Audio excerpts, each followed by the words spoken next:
క్రీస్తునందు ప్రియ సహోదరి సహోదరులారా, మన ప్రభువును రక్షకుడు అయినటువంటి యేసుక్రీస్తు వారి నామంలో శుభాభివందనాలు తెలియజేసుకుంటూ ఈ ఆదివారపు ఆరాధన కార్యక్రమాన్ని ప్రారంభించుకుందామండి.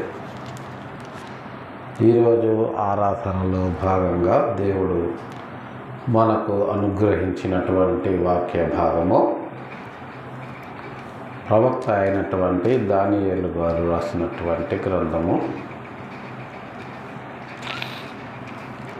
12వ అధ్యాయము 4-7 వచనములు చదువుకొని మన మూల పాఠంలోకి వెళదాం.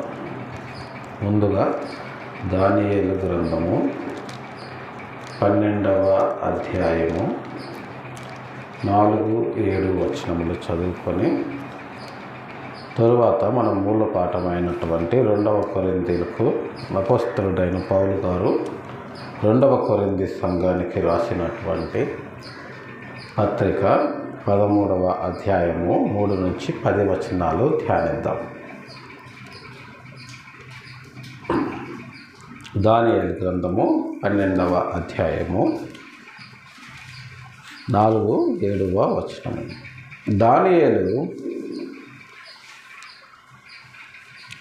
నీవు ఈ మాటలను మరుగు చేసి అంత్యకాలము వరకు ఈ గ్రంథమును ముద్రింపుము. చాలామంది నలుదిశలా సంచరించినందున తెలివి అధికమగును అని నాతో మాట్లాడు గాబ్రియేలు అతడు చెప్పాను. నార బట్టలు వేసుకొని ఏటిపైన ఆడుచున్న ఆ మనుష్యుని మాటను నేను వింటిని. ఏమనగా, అతడు తన కుడి చేతిని ఎడమ చేతిని ఆకాశము వైపుకెత్తి నిత్య జీవియగువాని నామమున ఒట్టు పెట్టుకొని ఒక కాలములు అర్ధకాలము పరిశుద్ధ జనము యొక్క బలమును కొట్టివేయుట ముగింపబడగా సకల సంగతులు సమాప్తములగునెను.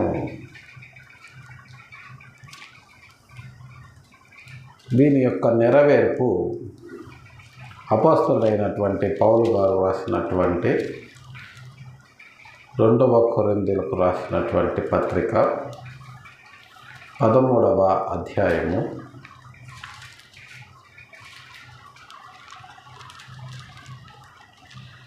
3-10 వచనాలు ధ్యానిద్దాం.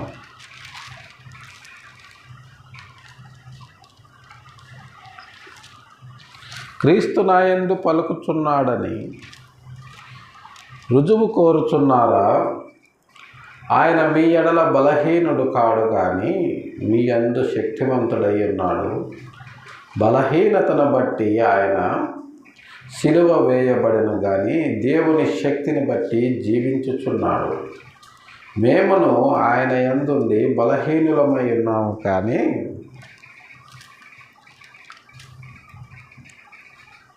మీ ఎడల దేవుని శక్తిని బట్టి ఆయనతో కూడా జీవము గలవారము.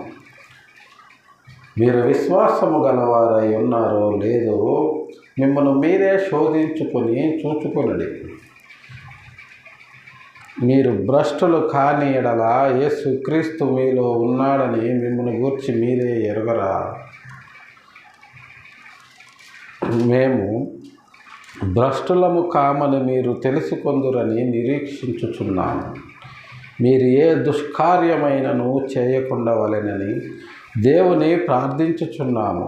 మేము యోగ్యులమైనట్టు కనబడవలెనని కాదు, కానీ మేము భ్రష్టులమైనట్టు కనబడినను మీరు మేలైనదే చేయవలెనని ప్రార్థించుచున్నాను.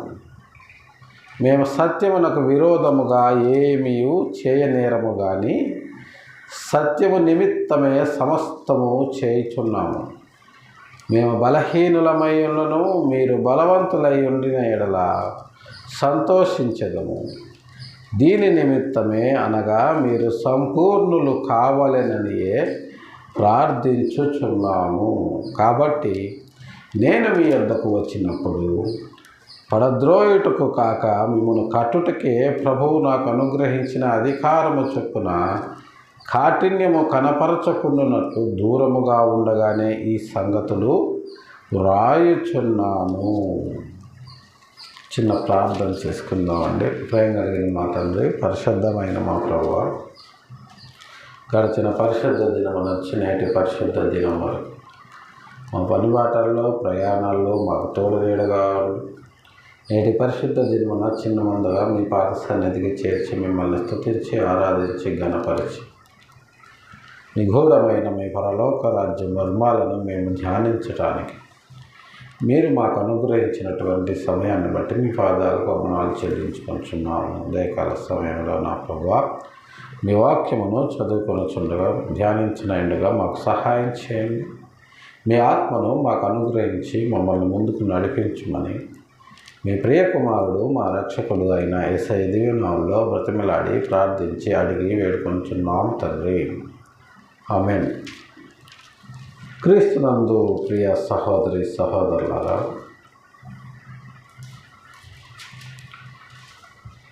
గత 2 దినాల క్రితము ఉత్తరప్రదేశ్ రాష్ట్రంలోని హత్రాస్ అనేటటువంటి ఊరిలో జరిగినటువంటి ఒక ఘోర విపత్తు మనకందరికీ తెలిసే ఉండాలి. న్యూస్ని, జాతీయ వార్తలను ఫాలో అయ్యేవాళ్ళు, సోషల్ మీడియాలో ఎక్కువగా యాక్టివ్గా ఉండేవాళ్ళు ఈ సంఘటనల గురించి తెలిసే ఉంటుందని నేను అనుకుంటున్నాను. ఉత్తరప్రదేశ్లోని హత్రాస్ అనేటటువంటి గ్రామంలో భోలే బాబా అనబడినటువంటి ఒక వ్యక్తి తనను తాను దైవాంశ సంభూతులుగా ప్రకటించుకుంటూ కొన్ని లక్షల మందిని కూడగట్టి సత్సంగ్ అనేటటువంటి ఒక కార్యక్రమాన్ని నిర్వహించి ఆయన పాద ధూళిని తల మీద వేసుకోవటానికి ఆ సత్సంగకు వచ్చిన వాళ్ళు చేసినటువంటి ప్రయత్నంలో భాగంగా తొక్కిసలాట జరిగి దాదాపుగా అధికారిక లెక్కల ప్రకారము 130 మంది ప్రాణాలు కోల్పోయినట్లుగా మనము వార్తలను చూస్తూ ఉన్నాం. ఇలాంటి పరిస్థితి మానవాళికి ఎందుకు సంభవించింది? ఆ చనిపోయిన 130 మంది పరిస్థితి ఏమిటి? వాళ్ళ ఆత్మల పరిస్థితి ఏమిటి? లోకములో ఒక మనిషి ఇంకొక మనిషి యొక్క పాదధూళితో పునీతుడు అవుతాడా? ఇలాంటి నమ్మకాలను ప్రజల్లో ప్రకటించటం వలన ప్రజలు అలాంటివి అంత గుడ్డిగా నమ్ముతారా అని మనం ఆలోచిస్తే,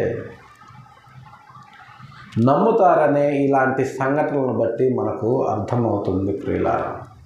దానికి ఏదైనా కారణాలు అయి ఉండొచ్చు. ఆర్థిక, సామాజిక లేమి, ఇతరత్ర కారణం ఏదైనా సరే, ఒక మనిషి నేను స్వయంగా దేవునితో మాట్లాడి మీ కష్టాలన్నింటినీ తీర్చేస్తానంటే అంత మూర్ఖంగా వెళ్ళి ఆయన పాదధూళి కోసము ప్రయత్నించి ప్రాణాలు కోల్పోయేటటువంటి పరిస్థితి ఉంటుందా అంటే ఇలాంటి సంఘటనలను బట్టి ఉంటుందని మనము నమ్మాల్సిన పరిస్థితి వస్తుంది. అయితే ఇలాంటి పరిస్థితులు ఈనాటి కాలంలో జరగబోతాయి అని సృష్టికర్త అయిన దేవుడు ముందుగానే దానియేలు గారితో రాయించినట్లుగా మన పరిశుద్ధ గ్రంథము తెలియజేస్తుంది. చూడండి, దానియేలు గారు రాసినటువంటి గ్రంథము 12వ అధ్యాయము 1వ వచనాన్ని, 4వ వచనాన్ని, 7వ వచనాన్ని మనము చూచినప్పుడు, ఆ కాలమందు నీ జనుల పక్షమున నిలుచునట్టి మహా అధిపతియగు మిఖాయేలు వచ్చును. అప్పుడు నీ జనులు రాజ్యముగా కూడిన కాలం మొదలుకొని ఈ కాలము వరకు ఎన్నటికి నీ కలుగునంత ఆపద కలుగును. అయితే నీ జనులలో గ్రంథమందు దాఖలైన వారెవరో వారు తప్పించుకొందురు. ఎన్నటికీ కలగనంత ఆపద కలుగుతుంది ఆ కాలమందు అని. అంటే ఆ కాలము అంటే అప్పుడు ఆ కాలం అని చెప్పారు. ఇప్పుడు ఆ చెప్పబడిన సంఘటనల కాలము వచ్చినట్లుగా ఇలాంటి సంఘటనలు మనము చూసినప్పుడు అర్థమవుతుంది. ఎన్నటికీ కలగనంత ఆపద, ఇది ఊహించనటువంటి ఆపద.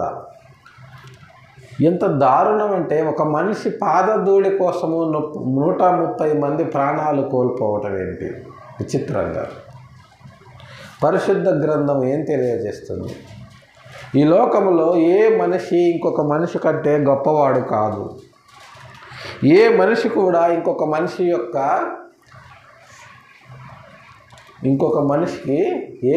కూడా దైవాంశ సంభూతుడు కాదు. దేవుడు ఒక్కడే. దేవునికి నరునికి మధ్యవర్తి ఒక్కడే. ఆయన క్రీస్తు యేసును నరుడు అని స్పష్టంగా తెలియజేసింది. ఎవరైనా సరే ఈనాడు కష్టాలను కన్నీళ్లను చెప్పుకోవాలి అంటే క్రీస్తును ఎరిగిన వారిగా క్రీస్తు యొద్దకు వచ్చి ప్రార్థనలో వాళ్ళు వేడుకుంటారు, విజ్ఞాపన చేస్తారు. కానీ ఈ పరిస్థితి అందరికీ లేదు. అదే దానియేలు గారు ఇక్కడ తెలియచేస్తున్నారు. అయితే నీ జనులలో గ్రంథమందు దాఖలైన వారెవరో వారు తప్పించుకొందురు. గ్రంథమందు దాఖలైన వాడు అంటే, గ్రంథము అంటే మన చేతిలో ఉన్న పరిశుద్ధ గ్రంథము. ఈ పరిశుద్ధ గ్రంథాన్ని మనము అక్షర రూపంలో ఉన్న దేవుడు అనుకోవచ్చు. ఎందుకంటే యోహాను గారు చెప్పారు ఆ విషయం. ఆది అందు వాక్యం ఉండెను, వాక్యము దేవుని యొద్ద ఉండెను, ఆ వాక్యమే దేవుడై ఉండెను. ఆ వాక్యము దేవుడై ఉన్నటువంటి ఆ వాక్యమే కృపాసత్య సంపూర్ణుడుగా మన మధ్య శరీరధారిగా నివసించాడు అని చెప్తున్నాడు. అప్పుడు ఆయన శరీరధారిగా నివసించాడు. అంతకుముందు వాక్యము రూపంలో ఉన్నాడు. ఇప్పుడు మళ్ళా అదే వాక్యము రూపంలో ప్రపంచంలోని ప్రతి దేశములో బైబిల్ రూపంలో ఉన్నాడు. ఈ గ్రంథాన్ని చేతపట్టుకొని ఈ గ్రంథాన్ని ప్రతిదినము చదువుకుంటూ ఈ గ్రంథాన్ని ప్రతిదినము ఆహారముగా తీసుకుంటూ మనము జీవించిన నాడు మనము ఇలాంటి పరిస్థితుల నుంచి తప్పించబడిన వారముగా ఉంటాము. ఎందుకంటే ఈ గ్రంథము ఒక విజ్ఞానపు గని. మనం ఏం చేయాలి, ఏం చేయకూడదు, ఎక్కడికి వెళ్ళాలి, ఎక్కడికి వెళ్ళకూడదు, ఎవరితో ఉండాలి, ఎవరితో ఉండకూడదు అనేటటువంటి విషయాలన్నింటినీ కూడా స్పష్టంగా మన పరిశుద్ధ గ్రంథము మనకు తెలియచేస్తుంది. అందుకోసమనే సృష్టికర్త అయిన దేవుడు దానియేలు గారికి ఏం చెప్పారంటే, దానియేలు నీవు ఈ మాటలు మరుగు చేసి అంత్యకాలము వరకు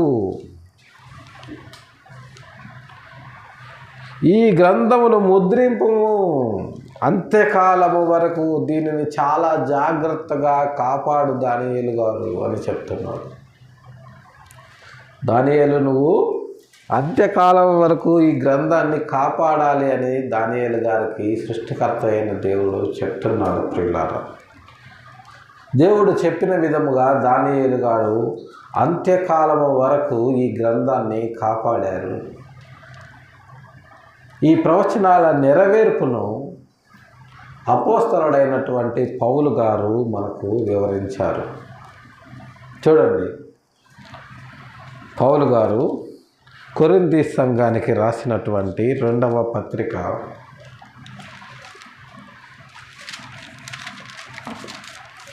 13వ అధ్యాయము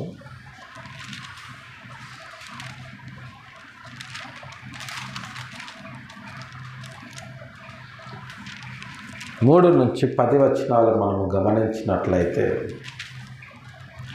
క్రీస్తు నా యందు పలుకుచున్నాడని రుజువు కోరుచున్నారా? కొరింథీలకు రాస్తున్నారండి. కొరింథీ సంఘము ఆనాడు ఎలా ఉంది అనేది మనం గతంలో మాట్లాడుకున్నాం.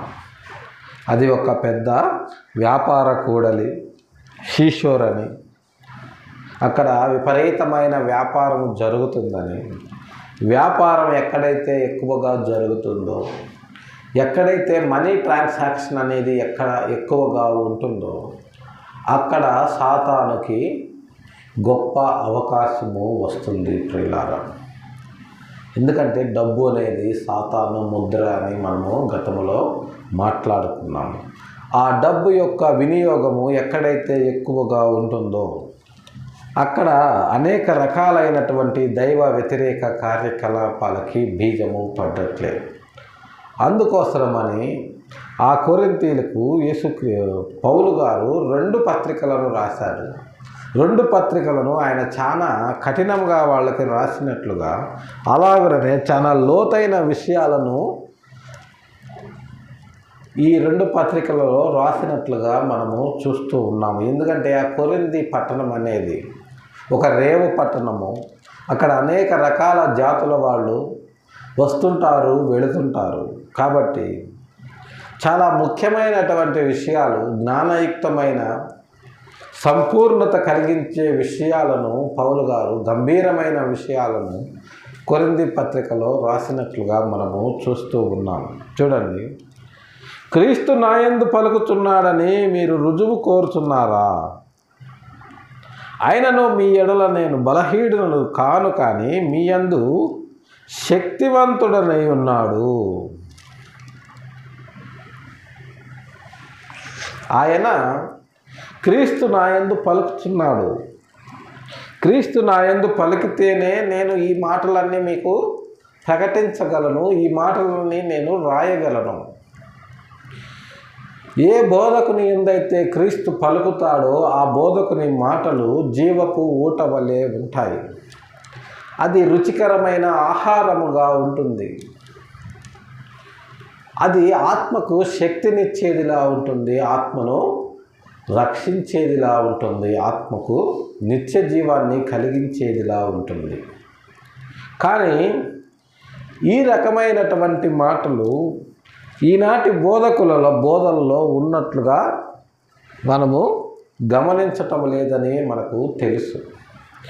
ఈనాడు ఏ బోధకుని చూసినా యేసుక్రీస్తుని నమ్ముకోండి మీకు మంచి జరుగుతుంది, యేసుక్రీస్తుని నమ్ముకోండి మీకు ఉద్యోగాలు వస్తాయి, యేసుక్రీస్తును నమ్ముకోండి మీకు ధన సమృద్ధి కలుగుతుంది. అడ్డదిడ్డంగా డబ్బు సంపాదించేసి క్రీస్తుని అడ్డం పెట్టుకుని గుడిసెల్లో మొదలుపెట్టి మేడలు కడుతూ దానిని దేవుని ఆశీర్వాదం అని చెప్పుకునేటటువంటి బోధకులు ఉన్నటువంటి పరిస్థితుల్లో మనం ఉన్నాం ప్రియులారా. ఇలాంటి వారి బోధలో క్రీస్తు ఎంత మాత్రము కూడా పలుకడు. ఆ సువార్త, క్రీస్తు పలికినటువంటి సువార్త విశ్వాంతరాలకు వెళితే ఈ హత్రాస్ లాంటి సంఘటనలు జరగవు అని మనకు అర్థమవుతుంది.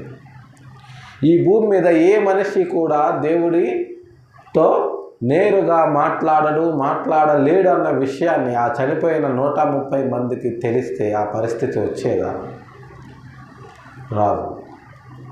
ఎవరో వచ్చి మన ఆకలి తీరుస్తారు అని అనుకునేటటువంటి ఒక భయంకరమైనటువంటి మూఢనమ్మకము వాళ్ళకి కలిగేది కాదు. దేవుడు వచ్చి ఏదో మాయ చేసి మంత్రము చేసి మనకు కావాల్సినవన్నీ ఇస్తాడని పరిశుద్ధ గ్రంథము కానీ క్రీస్తు ద్వారా మాట్లాడే ఏ సేవకుడు కానీ చెప్పడు. సమస్య వచ్చినప్పుడు ఆ సమస్య నుంచి మనం ఎలా బయటపడాలి, ఆ సమస్యను దాటుకొని మనం ముందుకు ఎలా వెళ్ళాలి అనే దానికి ఉపాయాన్ని దేవుడు మనకు చెప్తాడు, మన చేత చేయిస్తాడు. దగ్గరుండి మన ప్రతి సమస్యలో మనకు ధైర్యాన్ని ఇచ్చి ముందుకు నడిపిస్తాడు. కానీ ఆయనే వచ్చి మన కొరకు ఏది చేయడు. ఆయనే అన్నీ చేసే మాట అయితే ఇక మనమెందుకు భూమి మీద? అదే విషయాన్ని ఇక్కడ పౌలు గారు కొరింథీయులకు తెలియచేస్తున్నారు. ఆయన మీ ఎడల బలహీనుడు కాడు, కానీ మీ యందు శక్తివంతుడై ఉన్నాడు. మీరు ఏమనుకుంటున్నారు? మీరేదో వ్యాపారం చేసేసి అది చేసేసి ఇది చేసేసి క్రీస్తు అంటే ఏముంది, ఏదో 3.5 సంవత్సరాలు బోధ చేశాడు, తర్వాత రోమేయుల చేతుల్లో చనిపోయాడు అనుకుంటున్నారా? ఆయన మీ ఎడల బలహీనులు కాడు, మీ యందు శక్తివంతుడై ఉన్నాడు. ఆయన ఎంత శక్తివంతుడై ఉన్నాడో మీకు తెలియదు, మీకు చెప్పినా అర్థం కాదు. కానీ అర్థం చేసుకునే ప్రయత్నం చేయండి. బలహీనతను బట్టి ఆయన సిలువ వేయబడెను, కానీ దేవుని శక్తిని బట్టి ఆయన జీవించుచున్నాడు. బలహీనతను బట్టి ఆయన సిలువ వేయబడ్డాడు. ఏంటి ఆ బలహీనత ఆయనకు అంటే, ఆయన తమ్ముళ్ళైనటువంటి సర్వమానవాళిని రక్షించటం ఆయన బలహీనత. తండ్రి ఆయన్ని ఆ పని నిమిత్తమే భూమి మీదకు పంపించాడు. ప్యాషన్ ఆఫ్ ది క్రైస్ట్ అనే ఒక సినిమా వచ్చింది. Passion of Christ. ప్యాషన్ అంటే ఇష్టము. మెల్ గిబ్సన్ గారు డైరెక్షన్లో ఆ సినిమా 2005లోనో 2004లోనో వచ్చింది. అది ప్రపంచవ్యాప్తంగా సంచలనంగా ఆ సినిమా ప్రదర్శించబడింది. ఆ సినిమాలో యేసుక్రీస్తుగా నటించినటువంటి జిమ్ క్యావజిల్ గారికి ఎన్నో అవార్డులు రివార్డులు వచ్చినాయి. ఆ సినిమా కేవలము యేసుక్రీస్తు వారి యొక్క సిలువ కార్యక్రమాన్ని మాత్రమే మెల్ గిబ్సన్ గారు చాలా హృదయంగా తెరకెక్కించారు. ఆ సినిమా టైటిల్ ఏం పెట్టారంటే ప్యాషన్ ఆఫ్ క్రైస్ట్. ప్యాషన్ అంటే ఇష్టము. యేసుక్రీస్తు వారికి మన కొరకు చనిపోవటం ఇష్టము. యేసుక్రీస్తు వారికి మన కొరకు సిలువ వేయబడటం ఇష్టము. ఎందుకంటే మనల్ని రక్షించాలి. అపవాది సంకెళ్ళ నుంచి, మూఢనమ్మకాల నుంచి, ఏమీ తెలియని స్థితి నుంచి సంపూర్ణతలోనికి మనల్ని తీసుకొని వెళ్ళాలి. అంటే యేసుక్రీస్తు సిలువ మీద బలహీనుడుగా చనిపోవాలి. ఎందుకంటే మనల్ని బలవంతుల్ని చేయడానికి. అదే విషయాన్ని పౌలు గారు కొరింథీయులకు తెలియచేస్తున్నారు. ప్రియులారా, ఆయన బలహీనతను బట్టి సిలువ వేయబడ్డాడు, కానీ దేవుని శక్తిని బట్టి ఆయన జీవించుచున్నాడు. దేవుని శక్తిని బట్టి ఆయన ఇప్పుడు జీవించుచున్నాడు. ఆయన ఎలా ఉంటాడో ఇప్పుడు చూస్తే మనము బ్రతకలేము. ఆనాడు దర్శనంలో చూసిన యోహాను గారే ప్రకటన గ్రంథం రాసే 1వ అధ్యాయంలో, నేను ఆయన్ని చూచినప్పుడు చచ్చిన వాని వలె పడిపోయాను అని రాశాడు. అది ఆయన యొక్క నిజ స్వరూపము. ఆయన ఎంత శక్తివంతుడు అంటే ఆ శక్తిని మానవ మేధస్సు అందుకోలేదు. అది ఎలా ఉంటుందని కూడా మనము వర్ణించలేము. ఏదో అలంకారప్రాయంగా యోహాను గారు రాశారు. దేవుని శక్తిని బట్టి ఆయన జీవించుచున్నాడు. గత 2 రోజుల క్రితము సోషల్ మీడియాలో యేసుక్రీస్తు వారి గురించి ఏదో వ్యంగ్యంగా మాట్లాడుతూ ఉంటే ఎవరో ఒక వ్యక్తి అతనికి సమాధానం ఇస్తూ యేసుక్రీస్తే సత్యవంతుడైన దేవుడు అని ఆయన చెప్పినప్పుడు, ఆయన ఎక్కడున్నాడు ఇప్పుడు అని అతను ప్రశ్నించాడు. అతని అమాయకత్వాన్ని చూసి మాకు నవ్వు వచ్చింది. ఆయన ఎక్కడున్నాడు ఇప్పుడు అంటే, ఆయన పరలోకములో మన కొరకు స్థలము సిద్ధపరుస్తున్నాడు. ఆయన్ని చూడాలనుకుంటున్నారా? ఆయన్ని చూస్తే తర్వాత మీరు ఉండరు. కానీ చూసే రోజు ఒక రోజు వస్తుంది. ఆ రోజు ఆయన్ని చూసి తట్టుకొని నిలబడగలిగే స్థాయికి మనిషి రావాలి. అలా రావటానికి దేవుడు మనకు పరిశుద్ధ గ్రంథాన్ని ఇచ్చి వెళ్ళాడు. ఆ పరిశుద్ధ గ్రంథాన్ని చదివి దానిలో దేవుడు చెప్పిన విధముగా మనము జీవించి, దానిలో దేవుడు చెప్పిన విధంగా ఈ భూమి మీద మనము కార్యక్రమాలు జరిగించినప్పుడు ఆయన వచ్చిన తర్వాత కూడా ఆయన ఎదురుగా నిలబడగలిగే సంపూర్ణ సిద్ధి సాధించిన వాళ్ళం అవుతాము. అదే విషయాన్ని పౌలు గారు కొరింథీయులకు తెలియచేస్తున్నారు. ప్రియులారా, ఆయన దేవుని శక్తిని బట్టి జీవించుచున్నాడు. మేమును ఆయన యందుండి బలహీనులమై ఉన్నాము కానీ మీ ఎడల దేవుని శక్తిని బట్టి ఆయనతో కూడా జీవము గలవారము. మేము ఆయన యందుండి బలహీనులమయ్యాము. మాకొకటే బలహీనత, అదేంటంటే ఆయన మాకు చెప్పిన పని చేయటమే మా బలహీనత. ఆయన ఏం చెప్పాడు అంటే సర్వ సృష్టికి వెళ్ళి సువార్తను ప్రకటించమని చెప్పాడు. ఆ సువార్త కోసమే మేము మాకున్నటువంటి యావదాస్తి వదులుకున్నాము. ఆ సువార్త కోసము మాకున్నటువంటి అన్ని ఎంగేజ్మెంట్లు క్యాన్సిల్ చేసుకున్నాము. ఆ సువార్త కోసము మాకున్నటువంటి అన్ని కార్యక్రమాలని రద్దు చేసుకున్నాము. ఆ సువార్త కోసమే చివరకు మా ప్రాణాలను కూడా ఇవ్వటానికి సిద్ధముగా ఉన్నాము. ఇదే మా బలహీనత. కానీ మేమంత బలహీనంగా ఉన్నప్పటికీ దేవుని శక్తిని బట్టి ఆయనతో కూడా మేము జీవము గలవారముగా ఉన్నాము. మేము బలహీనులమే. లోకస్తుల దగ్గర ఉన్నంత డబ్బు మా దగ్గర లేదు. లోకస్తుల దగ్గర ఉన్నంత అధికారము మా దగ్గర లేదు. లోకములో ఉన్న మిగతా వారి లాగా ఆస్తిపాస్తులు మాకు లేవు. ఎందుకంటే మేము ఆయన బలహీనతను బట్టి మాకున్నవన్నీ మేము ఆయన సువార్త నిమిత్తము ఖర్చు చేస్తున్నాము. కాబట్టి మేము బలహీనులం అయిపోయాము లోకం దృష్టిలో. కానీ దేవుని శక్తిని బట్టి ఆయనతో కూడా మేము జీవము గలవారము. ఆ జీవము ఎలాంటి జీవము అంటే ఎన్నటికి వాడబారనిది, నిత్యము ఉండేటటువంటి జీవము. మేమును ఆయన యందుండి బలహీనులమై ఉన్నాము కానీ దేవుని శక్తిని బట్టి మేము ఆయనతో జీవము గలవారము. ఇది మా విశ్వాసము, ఇది మా నిరీక్షణ. కానీ మీరు, కొరింథీయులైన మీరు, ఈ లోకములో ఉన్నటువంటి యేసుక్రీస్తు సువార్తను వినిపించినా కూడా దానిని పట్టించుకోకుండా తిరిగేటటువంటి ఇతరులు, వీళ్ళందరూ కూడా మీరు విశ్వాసము గలవారై ఉన్నారో లేదో మిమ్మల్ని మీరే శోధించుకొని చూచుకొనుడి. మీరు క్రీస్తు ఎడల నిజమైన విశ్వాసము కలిగి ఉన్నారా లేదా? మీరు నామకార్థముగా దేవుని వాక్యము వింటున్నారా లేదా? మాకు ఏ సమస్య వచ్చినా సరే మేము క్రీస్తుని విడువము అనబడేటటువంటి దృఢమైన విశ్వాసముతో ఉన్నారా లేదా?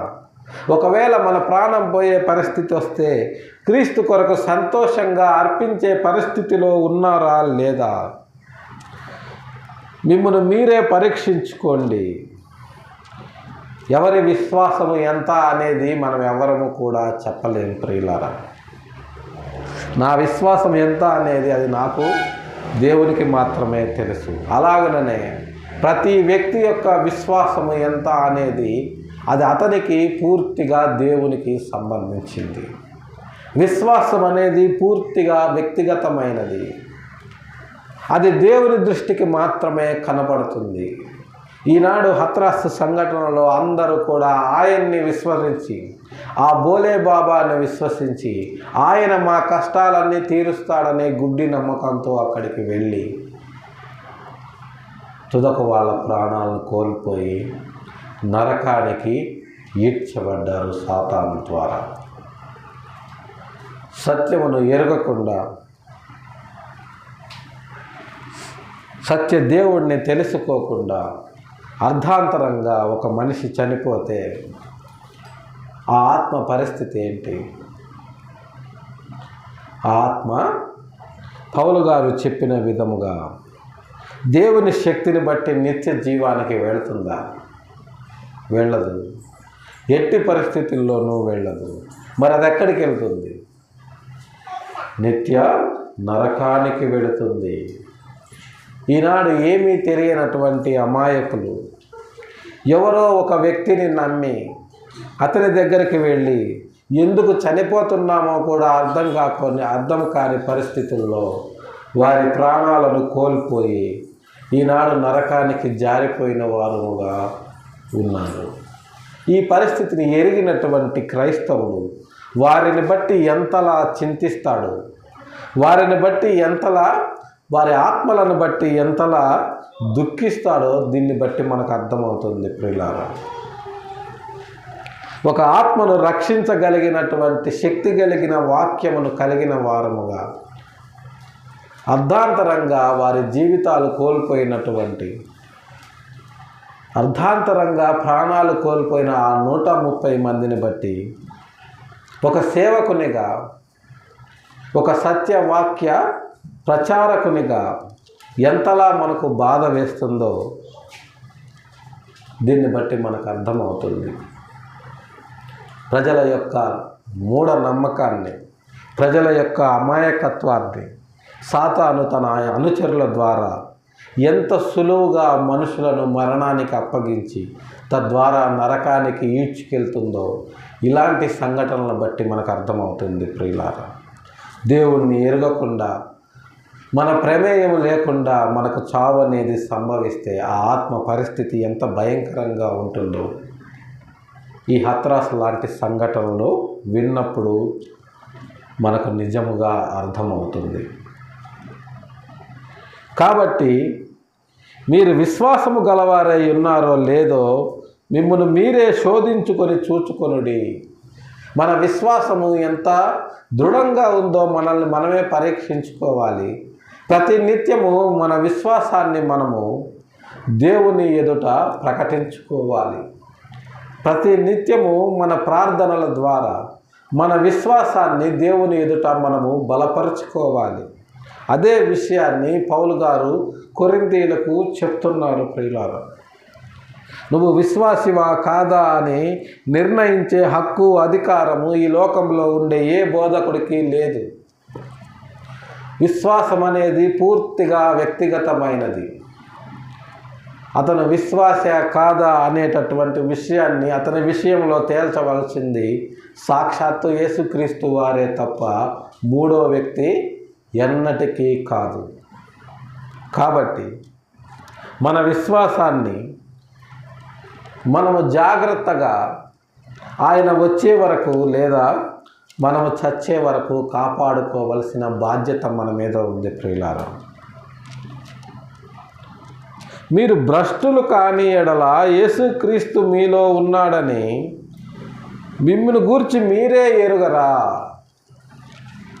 మీరు భ్రష్టులు కాని ఎడల, భ్రష్టులు అంటే భ్రష్టత్వానికి పితామహుడు సాతాను.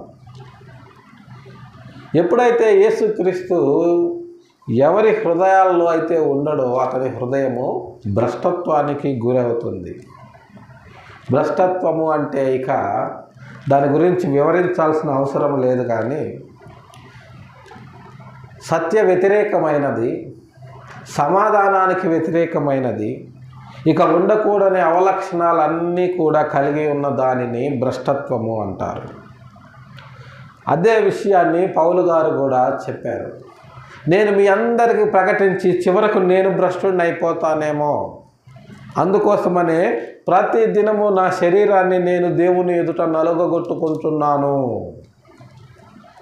అని సాక్షాత్తు పౌలు గారే ప్రకటించారు ప్రియులారా. కాబట్టి ఈనాడు మనం ఎంత బోధకులమైనప్పటికీ, ఎంత దేవునిలో గడిపేవారమైనప్పటికీ మన విశ్వాసాన్ని ప్రతి దినము మనము మన రక్షకుడైన యేసుక్రీస్తు వారి ఎదుట పరీక్షించుకుంటూ ఉండాలి.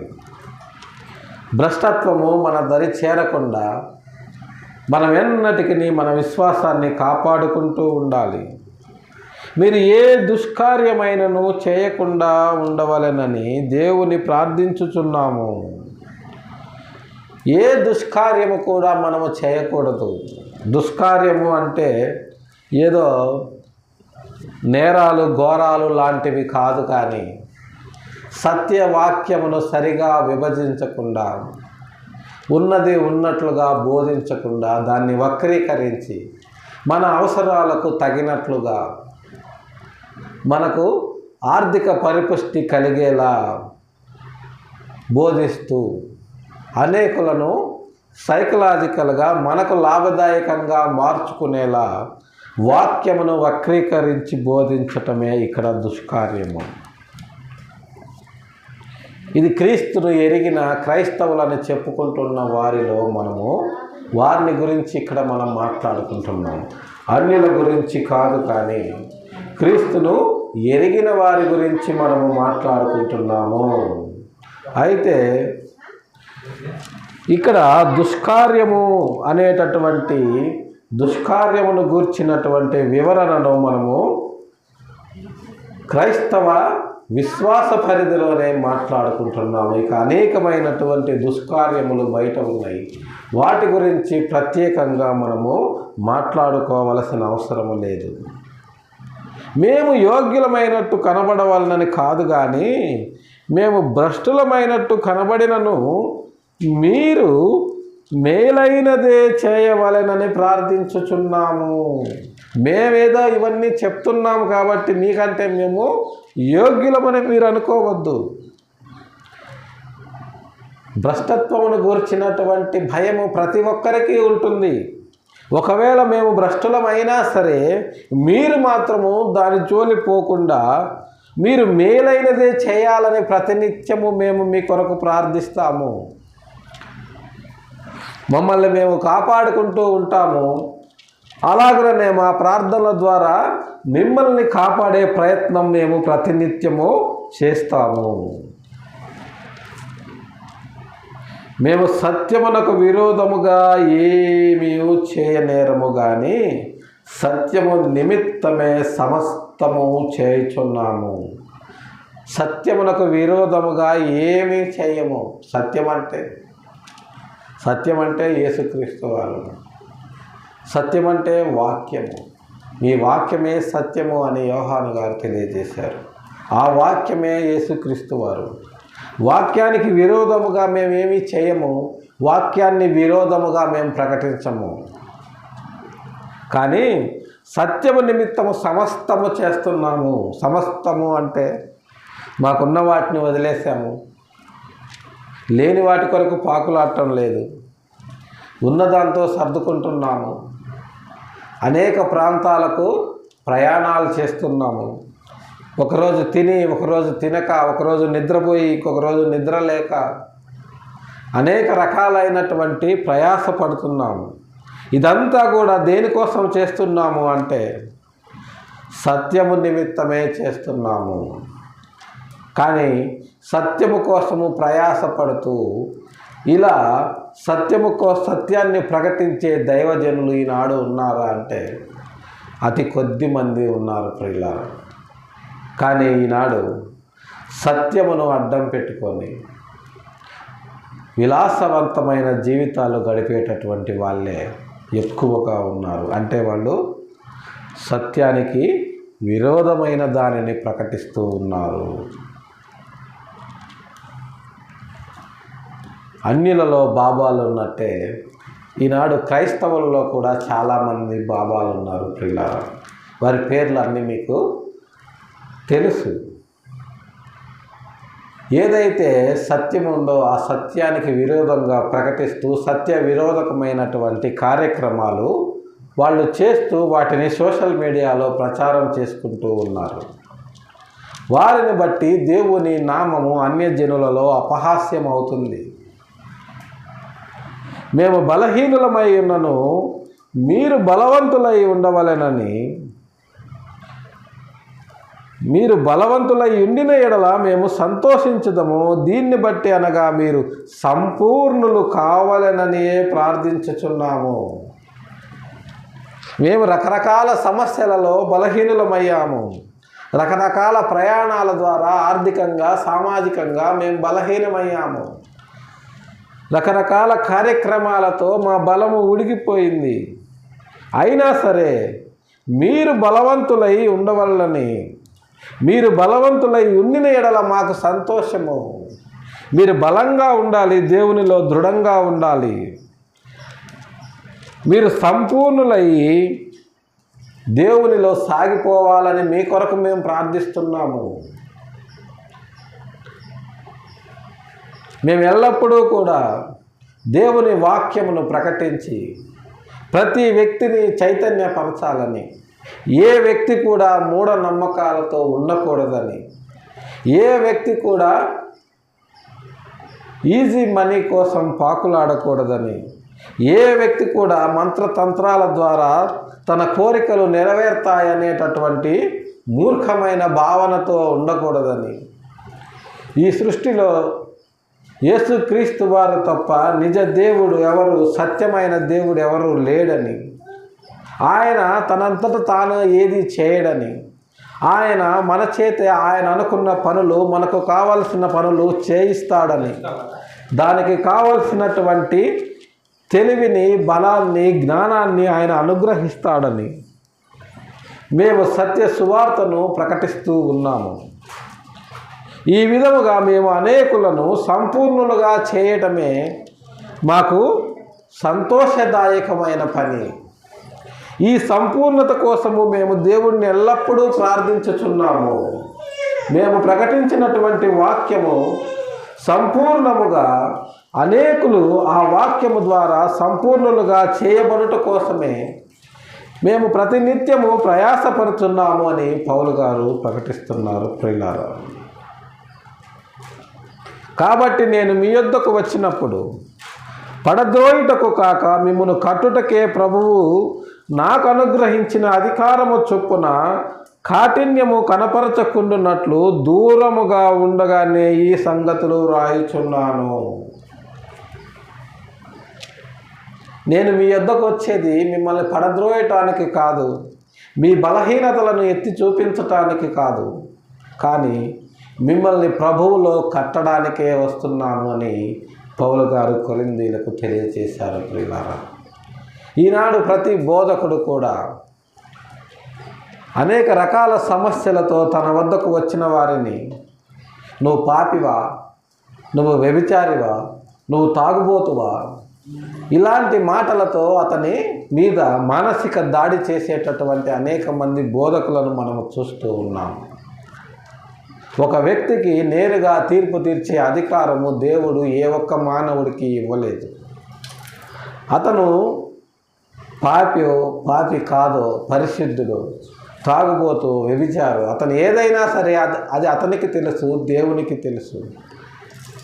కానీ ఒక బోధకుడిగా అతను మన యొద్దకు వచ్చినప్పుడు మనము అతని బలహీనతలను ఎత్తి చూపించటము కాదు, కానీ ప్రభువు నామములో అతని జీవితాన్ని కట్టే ప్రయత్నం చేయాలి. సత్యాన్ని ఆయనకు ప్రకటించి సత్యములో ఆయన్ని మనము సంపూర్ణునిగా చేసినప్పుడు అతను సంతోషంగా తనకున్నటువంటి బలహీనతలను ఒప్పుకొని దేవుని ఎదుట తన విశ్వాసాన్ని దృఢపరుచుకుంటాడు. అది ఆయన మనకు చెప్పనవసరం లేదు, కానీ దేవుని ఎదుట ఆయన తన్ను తాను నీతిమంతునిగా తీర్చిదిద్దుకున్నప్పుడు నిజంగా మనకు సంతోషము, ఆనందము కలుగుతుంది. ప్రియులారా, ఆ రకమైనటువంటి సువార్తను మీరు చేయండి అని కొరింథీ సంఘానికి ఆనాడు అపోస్తలుడైనటువంటి పౌలు గారు తెలియచేశారు. దానిని దృష్టాంతముగా ఈనాడు ఈ అంత్యకాలములో మనము అనేకులను దేవుని సత్యవాక్యము చేత సంపూర్ణులుగా చేసి వారి జీవితాలను యేసుక్రీస్తులో కట్టాలని చెప్పి అనేకమైనటువంటి మూఢనమ్మకాలకు లోను కాకుండా పూర్తి చైతన్యము కలిగి క్రీస్తు నామములో మన కుటుంబాలను సంపూర్ణత వైపు నడిపించుకోవాలని చెప్పి మన ప్రభువును రక్షకుడు అయినటువంటి యేసుక్రీస్తు వారి నామంలో ప్రేమపూర్వకంగా తెలియజేస్తూ ఈ కొద్ది మాటలు మన వెనుకటిలో దీవించినట్లు ప్రార్థన చేసుకుందాం. ప్రేమ కలిగిన మా తండ్రి, పరిశుద్ధమైన మా ప్రభువా, గడిచిన పరిశుద్ధ దినం నుంచి నేటి పరిశుద్ధ దినం వరకు మా పని బాటల్లో, ప్రయాణాల్లో మాకు తోడు నీడగా ఉంది. నేటి పరిశుద్ధ దినంలో మీ పాద సన్నిధికి చేర్చి మిమ్మల్ని స్తుతించి ఆరాధించి ఘనపరిచి అనేకమైన మీ పరలోక రాజ్య మర్మాలను మేము ధ్యానించటానికి మీరు మాకు అనుగ్రహించినటువంటి గొప్ప సమయాన్ని బట్టి మీ పాదాలకు వందనాలు చెల్లించుకుంటున్నాం. మధ్యాహ్నకాల సమయంలో నా ప్రభువా, చేరి వచ్చిన విధులను మీ రెక్కల చాటును భద్రపరచండి, కాపాడండి. వారికి కావలసినటువంటి అవసరతలన్నింటినీ మీరు తీర్చి మీరు ఘనతను, మహిమను, ప్రభావమును పొందగలరని అలాగే నా ప్రభువా, ఉదయకాల సమయంలో నా తండ్రి నీ సత్యవాక్యమును చేతబట్టి నా ప్రభువా మా విశ్వాసమును మేము రూఢిగా కాపాడుకుంటూ మీ ఎదుట నా ప్రభువా పరిశుద్ధులమును నీతిమంతులముగా ఉండునట్లు ఈ అంత్యకాలములో నా ప్రభువా మీరు వచ్చే వరకు లేదా మేము చచ్చే వరకు మా విశ్వాసాన్ని మేము కాపాడుకుంటూ ప్రతి నిత్యము నా ప్రభువా మీ యొక్క వాక్యములో మా ప్రార్థన ద్వారా మమ్మల్ని మేము శుద్ధి చేసుకుంటూ మీ కొరకు నమ్మకమైన దాసులముగా ఈ లోకములో జీవిస్తూ ఈ సత్యాన్ని ఎరుగనటువంటి అనేక మందికి సత్యవాక్యమును నా ప్రభువా ప్రకటిస్తూ వారిని మా రక్షకుడైనటువంటి యేసుక్రీస్తు వారి నామములు కట్టు అనేక మందిని జోడిస్తూ అనేకుల హృదయాలను నా ప్రభువా యేసుక్రీస్తు వారి వాక్యము ద్వారా సంధిస్తూ వారిని సంపూర్ణతలోకి నడిపించే వారముగా మేము చేస్తున్నటువంటి ఈ ప్రయత్నాలను నా తండ్రి సఫలము చేయండి, మరింత విస్తరింప చేయమని మీ పాద సన్నిధిలో విజ్ఞాపన చేయుచున్నాం. ఉదయకాల సమయంలో నా ప్రభువా ఇంకా నా తండ్రి దిక్కులేని వారి కొరకు, దీన దరిద్రుల కొరకు, విధవరాళ్ళ కొరకు మీ పాద సన్నిధిలో విజ్ఞాపన చేయుచున్నాం. సహాయం చేయండి. వారి వారి అవసరతల అక్కర్లన్నింటినీ తీర్చి మీరు ఘనతను, మహిమను, ప్రభావమును పొందగలరు. అలాగనే నా ప్రభువా మధ్యాహ్న కాల సమయంలో నా తండ్రి ఇంకా నా ప్రభువా ఎవరెవరైతే వ్యాధి బాధలతో బాధపడుతూ స్వస్థత కొరకు మీకు మొరపెట్టుచున్నారు, మీ చిత్తమైతే నా తండ్రి మీ గాయపడ్డ హస్తముతో వారిని ముట్టి వారికి స్వస్థతను అనుగ్రహించగలరు. అలాగనే నా ప్రభువా సార్వత్రిక సంఘంలో జరుగుతున్నటువంటి అనేకమైన ఆరాధనల విషయమే మీ పాద సన్నిధిలో విజ్ఞాపన చేయుచున్నాం. సహాయం చేయండి. మీ వాక్యము విరివిగా విత్తబడి అనేకుల హృదయాల్లో కార్యము జరిగించినట్టు సహాయం చేయగలరని అలాగనే నా ప్రభువా గడిచిన 24 గంటల్లో గడవబో 24 గంటల్లో తెలుసో తెలియకో మీకు ఆయాసకరమైన మార్గం ఏదైనా మా జీవితాల్లో ఉన్నాయి కదా దయతో మమ్మల్ని క్షమించి మన్నించగలరని మీ చిత్తమైతే మరి యొక్క పరిశుద్ధ దినాన్ని మాకు అనుగ్రహించి మమ్మల్ని ముందుకు నడిపించమని మీ ప్రియకుమారుడు మా రక్షకుడు అయిన యేసయ్య దివ్యనామములో బ్రతిమిలాడి ప్రార్థించి అడిగి వేడుకొనుచున్నాము తండ్రి. ఆమేన్.